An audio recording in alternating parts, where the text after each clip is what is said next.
মাত্র কয়দিন আগে 21 তারিখ ছোট্ট করে একটা ঝাঁকুনি দিয়েছিল, ঠিক না বেঠিক? ছোট্ট করে একটা ঝাঁকুনি দিয়েছিল, এবার কিন্তু শোনা যায় নাই। যদি আগের সরকার ক্ষমতায় থাকতো তাইলে হয়তো বলতো আমরা ভূমিকম্পের থেকেও শক্তিশালী, ঠিক না বেঠে? ওগো আমার ভাইয়েরা, কিন্তু ভূমিকম্পের উপরে শক্তি কি কারো আছে? সামান্য ঝাঁকুনি দিয়েছে, এই ঝাঁকুনিতে গোটা বাংলাদেশ কেঁপে উঠলো। ভাই জানেরা আমার, ওই দিন ফজরের নামাজ কারা কারা আদায় করেছিলেন? মসজিদে ফজরের নামাজ কারা কারা আদায় করেছিলেন? যদি ওই দিন পৃথিবীটা আল্লাহ উল্টে দিতে চাইতেন, অথবা বাংলাদেশটাও যদি উল্টে দিতেন, বলেন দেখি, আল্লাহ যদি বলতেন গোটা জীবন জিন্দেগির হিসাব নেব না, সব বাদ দিলাম, আজকে ফজরের নামাজটা যার যার হয়েছে আমি তার জান্নাত দিয়ে দিলাম, বুকে হাত দিয়ে বলেন 21 তারিখে ফজরের নামাজ কয়জনের হয়েছিল? ক্ষমতা ধরে রাখার জন্য কত শক্তি, পেশি শক্তি, পাওয়ার, পুলিশ, বিজিবি, তারপরে এনএসআই, ডিজিএফআই সব লাগালো। চিন্তা করেছিল 41 সাল তো এমনিই চলে যাবে, রাখতে পেরেছে? পারে নাই, থাকে না তো। আপনি আপনার পরিকল্পনা থেকে আল্লাহর পরিকল্পনা উত্তম। সুবহানাল্লাহ বলবেন না? আমার ভাইজান বললেন যে অনেক দিনা রয়েছেন, বিশেষ করে এই যে সিটি ফুডের মালিক, ঋণ পরিশোধ করার মালিক কে? আল্লাহ রাব্বুল আলামিন। তবে আমার কাছে আবার কেউ দোয়া শিখতে চেয়েন না? অনেকেই হুজুররা দোয়া শিখায় যে এই দোয়া পড়লে ঋণ মিন পরিশোধ হবে, অনেক টাকার মালিক হবে। আবার ওনার ওয়াজের টাকা কম দিলে মন খারাপ করে। তো ওই দোয়া না পড়ে আবার ওয়াজ করে টাকা নিতে হবে কেন তাইলে? তো এই জন্য আমি ওই ঋণ পরিশোধের দোয়াও শিখাইতে পারবো না, টাকা বেড়ে দেওয়ার দোয়াও শিখাইতে পারবো না। এটা আমিও পারি না, আমার ওটা সম্ভাবনা। তবে এটা বলতে পারি, যদি ঋণ আপনি থেকে থাকেন, তাহাজ্জুদটা বেশি আদায় করেন। আপনি অসুবিধার মধ্যে পড়েছেন, অসুস্থতায় পড়েছেন, তাহাজ্জুদে আল্লাহকে ডাকেন, আল্লাহ সহজ করে দিবেন। সুবহানাল্লাহ বলবেন। আমার আল্লাহর নবী বলেছেন, গভীর রাতে যদি কোনো বান্দা আল্লাহর কাছে একাকিত্বে সিজদায় অবনত হয়, যদি আল্লাহকে ডাকে, ওগো রব তুমি আমার বিপদ মুক্ত করে দাও, মুসিবত মুক্ত করে দাও, আল্লাহ রাব্বুল আলামিন ফেরেশতাদেরকে ডাক দিয়ে বলেন, পৃথিবীর সব মানুষ ঘুমানো, সিরাজগঞ্জের প্রতিটা মানুষ ঘুমানো, উল্লাপাড়ার প্রতিটা মানুষ ঘুমানো, এখন কেন সিটি ফুডের মালিক এই রাতের অন্ধকারে, গভীর রাতে, শীতের রাতে সিজদায় পড়ে কান্নাকাটি করে? কেন কাঁদাকাটি করে বলো দেখি? ফেরেশতারা বলে, ও আল্লাহ তুমি তো তার মনের খবর জানো, সে কি বলে তাও তো জানো। আল্লাহ রাব্বুল আলামিন বলেন, ওগো ফেরেশতারা আমি তোমাদের মুখ থেকে শুনতে চাই। ফেরেশতারা বলে, আল্লাহ লোকটা ঋণগ্রস্ত রয়েছে তাই তোমার কাছে চায়। আল্লাহ লোকটা অভাবগ্রস্ত রয়েছে তোমার কাছে চায়। আল্লাহ লোকটা বিপদগ্রস্ত রয়েছে, আল্লাহ তোমার কাছে চায়। আল্লাহ লোকটা নিঃসন্তানী তোমার কাছে চায়। আল্লাহ দাম্পত্য জীবনে অসুখী তোমার কাছে চায়। আল্লাহ রাব্বুল আলামিন ফেরেশতাদেরকে জিজ্ঞাসা করেন, ওগো ফেরেশতারা বলো দেখি, ওই লোকটা আমাকে কখনো দেখেছে নাকি না দেখে নাই? আমার পুলসিরাত, আমার জান্নাত জাহান্নাম দেখেছে নাকি না দেখে নাই? তাইলে কেমন করে আমারে বিশ্বাস করে? আল্লাহর ফেরেশতারা বলে, ওগো আল্লাহ হুজুরদের মুখে বয়ান শুনেছে, কোরআন শুনেছে, নবীর কথা শুনেছে, এবং সেইগুলো শুনে বিশ্বাস করে তোমার কাছে চায়।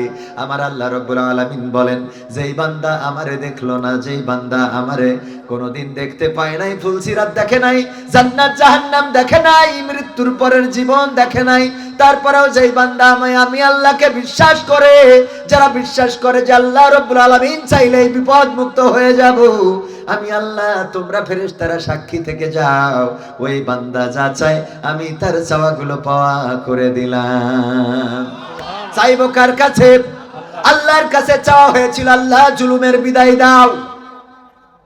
আবু সাইদের বাবার কান্না আল্লাহ শুনেছে না শোনে নাই?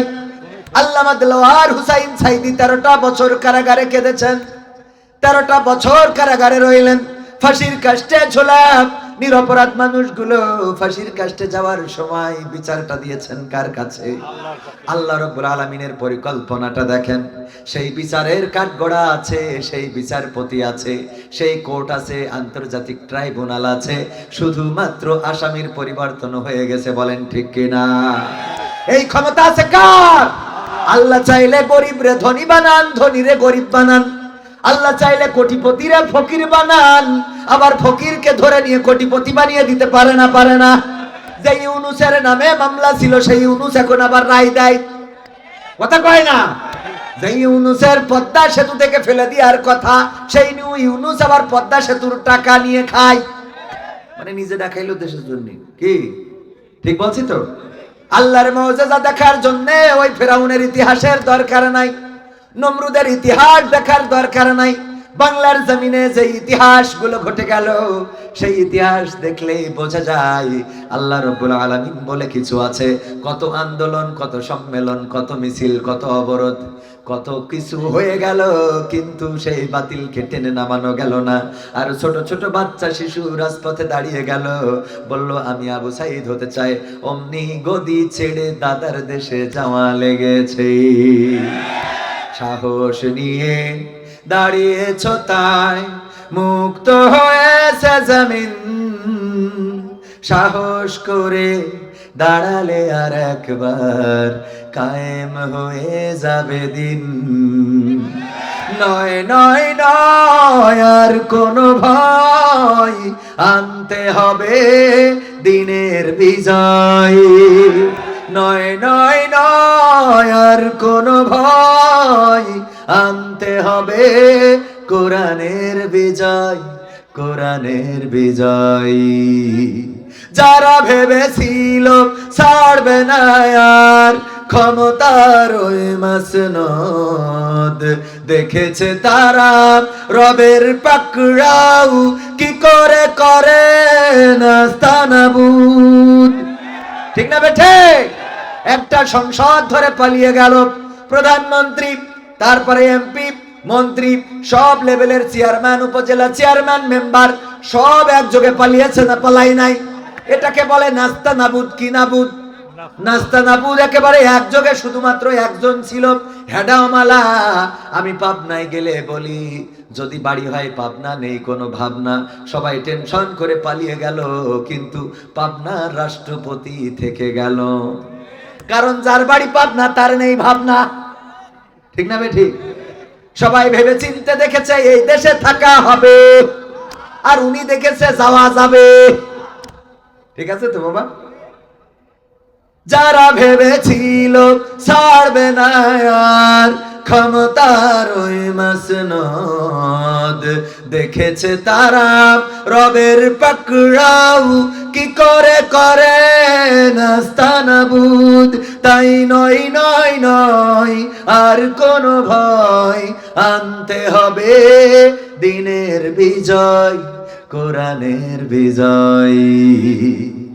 মানুষের সাথে যারা করেছে দুশ্মনী, করেছে বাড়াবাড়ি, দেশের বুকে তাদের হয়নি তো জায়গা, যেতে হলো মামার বাড়ি। মানুষের সাথে যারা করেছে দুশ্মনী, করেছে বাড়াবাড়ি, দেশের বুকে তাদের হলো না তো জায়গা, যেতে হলো মামার বাড়ি। তাই নয় নয় নয় আর কোনো ভয়, আনতে হবে দিনের বিজয়, কোরআনের বিজয়। কাবা রক্ষাই যেই মহারব পাঠিয়েছিলেন আবাবিল, আজও তিনি দয়াময় তেমনি আছে, বদলেনি তো এক তিল। কাবা রক্ষাই যেই মহারব পাঠিয়েছিলেন আবাবিল, আজও তিনি দয়াময় তেমনি আছে, বদলেনি তো এক তিল। তাই নয় নয় নয় আর কোনো ভয়, আনতে হবে দিনের বিজয়, কোরআনের বিজয়। রাজি কি আছেন? কোরআনের বিজয় আনতে কি রাজি আছেন? কোরআনের বিজয় যদি আনতে হয় কোরআনের পক্ষে থাকার দরকার আছে না নাই? মসজিদের সাথে সম্পর্ক রাখতে হবে, নামাজের সাথে সম্পর্ক রাখতে হবে, আল্লাহ রাসূলের দেখানো পথ মোতাবেক চলতে হবে, বিশ্ব নবী সাল্লাল্লাহু আলাইহি সাল্লামকে অনুসরণ করতে হবে। ওগো আমার ভাইয়েরা, যদি এইগুলো করতে পারি বিজয় দিয়ে দিবেন কে? আল্লাহ রাব্বুল আলামিন বিজয় দিবেন। সংখ্যা দিয়ে বিজয় আসে, সংখ্যা দিয়ে বিজয় আসে। অনেকেই বলে যদি অমুক দল পাশ করে আমরা আত্মহত্যা করবো, এরকম আছে না নাই? আমি বলি আত্মহত্যা করার দরকার নাই। দল যদি কোরআনের পক্ষে থাকে আমরা পক্ষে আছি, কোরআনের বাইরে গেলে ওইরকম দলের সাথে আমরাও আত্মহত্যা করবেন কেন? আমরা কিসের পক্ষের লোক? কিসের পক্ষে? সম্মানিত ভাইরা আমার, মসজিদের উন্নয়নের জন্য এই মাহফিল, ষষ্ঠতম মাহফিল। প্রথম বছর যারা ছিল অনেকেই আজকে এই জমিনের উপরে বলেন, প্রথম বছরে যারা ছিল চিরজন্মের মতো বিদায় নিয়ে চলে গেছে এমন অনেকেই আছে। দ্বিতীয় বছর যারা ছিল তারা অনেকেই নাই। পঞ্চম বছরে যারা ছিল ষষ্ঠ বছরে নাই। ষষ্ঠ বছরে আমরা যারা এসেছি, সপ্তম বছরে আমরা অনেকেই থাকব। চাইলেও থাকা, আল্লাহ যদি না চান তাইলে থাকা যাবে। অনেকেই আছে অসচেতন, হাত তুলতে বললে হাত তুলে বসে থাকে। আর কিছু আছে ও হঠাৎ ঘুম পড়ে। আমাদের একজন বলতেছে, ভাই বিপদে তো পড়েছি। কি কয়? মাহফিলে যেয়ে ঘুম এসে গেছিল, তো হুজুর কালেকশন করতেছে, বলতেছে 50,000 টাকা দেওয়ার মতো কেউ কি আছেন? তো কেউ রাজি হয় না। হুজুর সুর দিয়ে খুব 50,000 টাকা যদি কেউ দেন হাত তুলে দোয়া করে দেব। কেউ রাজি হয় না। হুজুরের মিজাজ গেছে কর, 50,000 টাকা দেওয়ার মতো কেউ কি আছেন? হাত উঁচু করেন। ঘুমায় পড়িল, হঠাৎ করে উঠে হাত উঁচু করেন, শুনে হাত উঁচু করে বসে আছে। নাম কি? বলছে ওবায়দুল কাদের। আল্লাহ ওবায়দুল কাদের 50,000 টাকা দিল। তুমি দানকে কবুল করে নাও, নেখায়াত দিয়ে দাও, মনের স্বপ্ন পুরা করে দাও। আল্লাহ পিতা মাতাকে জান্নাতুল ফেরদাউসের মেহমান করে নাও। বলছে কাল যে বিড়ি কিনে খাবো 50 টাকাও তো নেই পকেটে। 50,000 টাকা দোয়া তো বেকায়দা। মাহফিল শেষে পরের দিন যে হুজুরের বলছে, হুজুর বিপদে তো পড়েছি।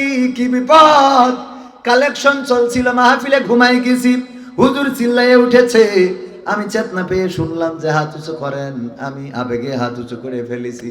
নাম শুনে নিয়ে দোয়া করে দিল, আল্লাহ 50,000 টাকা দিতে রাজি হয়েছে। আমার ঘুমের মধ্যে 50,000 টাকা বলে টের পাই নাই। হুজুর এখন আমি কি করব? কয় হাত যেহেতু তুলেছেন দিয়া লাগবে। কয় মতো টাকা নেই। কয় তালি দিয়া লাগবে না। কয় দিয়া লাগবে না, মানলাম টাকা নেই, মানলাম, তাই দেব না, ঠিক আছে। কিন্তু হুজুর কালকে দোয়া করেছে, আল্লাহ ওবায়দুল কাদেরের পিতামাতার জান্নাতুল ফেরদাউসের মেহমান করে দাও। এখন যদি আমি এই টাকা না দিতে পারি তাইলে আমার পিতামাতার কি জান্নাতে বের করে আবার জাহান্নামে দেবে। এই নিয়ে টেনশন কি নিয়ে? যে আমি যদি না দিতে পারি তাইলে কি আবার পিতামাতার ওখান থেকে ফেরত আনবে কিনা। তো এই জন্য শ্রোতা অ্যালার্ট হওয়ার দরকার আছে না নাই? আছে না নাই? পরীক্ষায় যেহেতু একটা পরীক্ষায় আপনারা পাশ করেছেন, আর একটা কি নিয়ে দেখবো? টেস্ট হলো প্রথম সাময়িক, দ্বিতীয় সাময়িক দেখবো সিরাজগঞ্জের মানুষ কেমন সচেতন। পরীক্ষা করবো, হ্যাঁ মাথায় রাখেন। পরীক্ষা কিন্তু একটা, আমি অবশ্যই টাইমের মধ্যে শেষ করব। পরীক্ষা কিন্তু একটা হবে। এই পরীক্ষায় লাস্টে রেজাল্টে কে পাশ করেছেন কে ফেল করেছেন এই রেজাল্টটা নিয়ে যাবেন। রাজি আছেন ইনশাআল্লাহ? সূরা আসর, ছোট্ট সূরা, 103 নম্বর সূরা, আমপারার অংশে। এই সূরাটা প্রায় সবারই মুখস্থ, ঠিক কিনা? তবে আমি মাঝে মাঝে এভাবেও ভালো কাজ করা যায়, একটা অনুষ্ঠান করি, ওখানে যে সূরা ইখলাস, সূরা কাউসার এগুলো ধরি। আল্লাহর বান্দারা অনেকেই পারেন না, কষ্ট লাগে।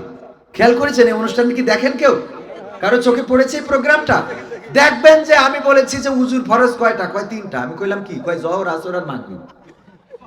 জোহর আসর আর মাগরিব হলো হুজুর ফরজ। আমি বললাম গোসলের ফরজ কয়টা? কয় 2টা। আমি কইলাম কি? কয় গোসল করতে যেয়ে একবার উযু করতে হবে আর উঠে আসার সময় একবার উযু করতে হবে। বললাম যে ইসলামের স্তম্ভ কয়টা? কয় ইসলামের স্তম্ভ 2টা। বললাম কি? বললাম যে 2টা কি? কয় একটা হলো মা বাবার খেদমত আর একটা হলো বিয়ে করা। আমি বললাম যাক দ্বিতীয়টা রাখিস। তাও তো একটা আছে, ঠিক না বেঠে? তাও তো একটা। ইসলামের স্তম্ভ।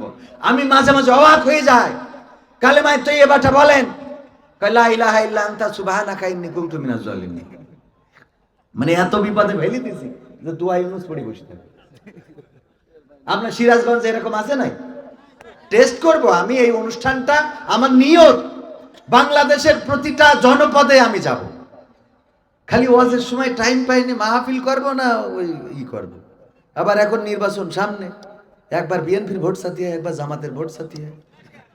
কারণ আমাদের তো ব্যালেন্স না করলে দাওয়াত হয় না, একটু জ্বালা শেষ নেই।